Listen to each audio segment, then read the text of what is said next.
For more than a year, actors Sam C. Wilson and Mark Staubert couldn't tell anyone that they landed roles on House of the Dragon Season 2. That was by design. Their characters, Blood and Cheese, are involved in one of the most tragic events to befall any character from the world of Game of Thrones, the assassination and beheading of 6-year-old Prince Jaehaerys Targaryen. Series co-creator Ryan Condal wanted to preserve the pair's introduction as much as possible. We spent a lot of time casting those guys, but we didn't want to make too much of a "here comes this twisty thing from the books" and make it feel like a gimmicky thing, Condal tells Entertainment Weekly. That was definitely us trying to protect this moment. Everybody knows it's coming. People are waiting for you to play the hits. Sometimes you have to do a little bit of misdirection so that it is revealed in a satisfying way. This particular hit arrives in the Season 2 premiere, the title of which is derived from a well-known line from George R.R. Martin's Fire and Blood. Make it a son for a son. Plagued with grief, Rhaenyra Targaryen, Emma Darcy, declares before her war council, "I want Aemon Targaryen," her half-brother, played by Ewan Mitchell, and the one responsible for the loss of her son, Lucerys Velaryon, Elliot Gryholt.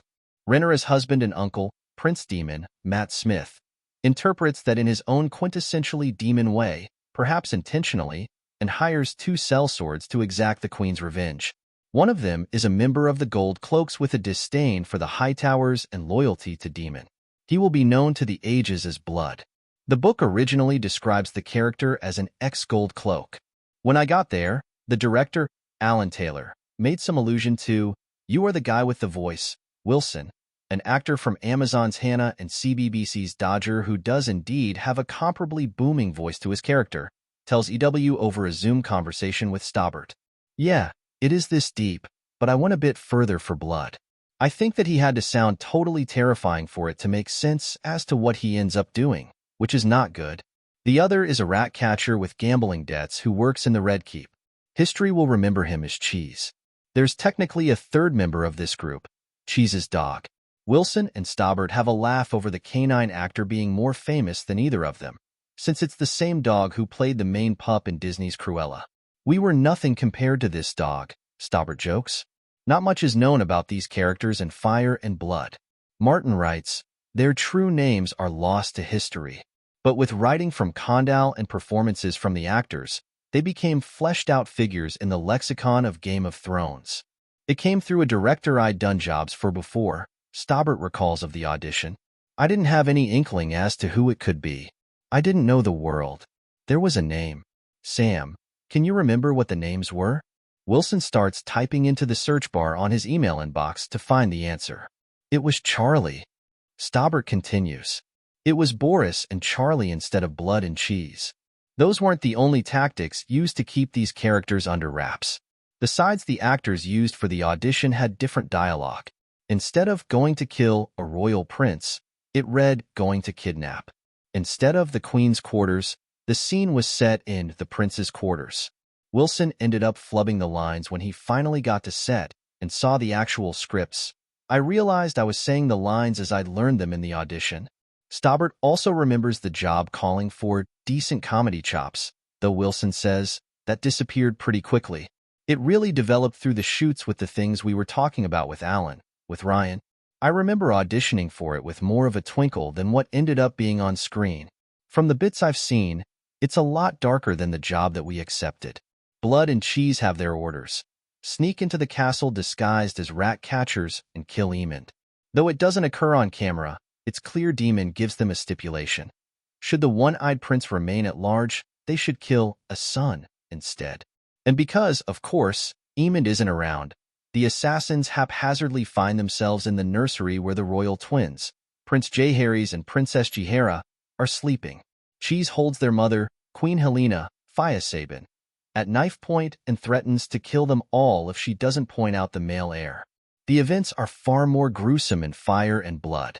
The way Martin wrote it, the Dowager Queen Alicent Hightower, played by Olivia Cooke on House of the Dragon, is present, and there are 3 of Helena's children instead of 2, all of which are awake and forced to bear witness. Blood kills the bedmaid and guard. Cheese threatens to rape Jaehaera when the queen takes too long to pick which of her children to kill. And when Helena finally succumbs and chooses her youngest, 2-year-old Mailer, Blood beheads Jaehaerys instead. leaving Mailer with the knowledge that his mother wanted him dead. There are a few factors as to why the series doesn't strictly adapt the scene this way. For one, the show is on a slightly differently timeline than the book, which means Mailer hasn't been born yet, and the other two are even younger than Fire and Blood depicts. Mailer does not yet exist on this timeline because 30 years is compressed into 20 years, Condal says. The other challenges stemmed from the logistics of utilizing child actors. We knew that we would be challenged to get performances out of children that young.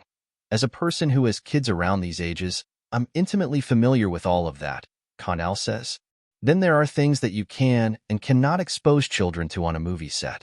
If you were to try to perform a faithful rendering of that story, you'd be challenged from all angles in terms of getting a performance out of a child. A lot of times it seems like the kid is going through that, but you're using clever cutaways and insert shots. When blood covers J. Harry's mouth in the episode, for example, it's actually the kid's father wearing the glove, not Wilson. The death itself then happens off camera. Blood splatter and sawing sound effects accompany Helena as she flees the room with her daughter. We stood around a cot with a doll, Staubert says. Watching it is far more shocking than you could ever imagine, but in the grand scheme of filming it, it was like any other job. Given the practical obstacles in their way, Condal went back to the basic elements of what needed to be accomplished. Rhaenyra wants revenge, Demon goes out to see it done, but it's fuzzy in the book as to what Rhaenyra specifically asked for and what Demon demanded.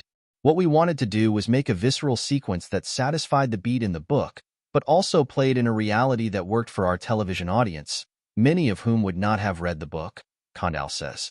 We wanted it to play a bit as a dark Coen Brothers heist sequence that takes a terrible twist at the end of it. It was always about losing control and then being in a position where we have no choice but to do what we set out to do because there was no escape, Wilson remarks. It ends up being a crime of incompetence on the show, and I think that's where it differentiates from the book. It ends up being two utterly incompetent hitmen. Though their roles are relatively small, Wilson and Staubert contemplate their place within the larger history of Game of Thrones, adding blood and cheese to the roster of tragedies like the Red Wedding and the burning of Shireen. Being a part of it, you just hope it lands for the people that it matters to, Wilson points out. People are going to have a really fixed idea of who Blood and Cheese are, Staubert adds. I want people to watch it and go, that's who I saw when I read the book. That, to me, will be a job really well done. New episodes of House of the Dragon air Sundays at 9 p.m. Eastern Time / Pacific Time on HBO.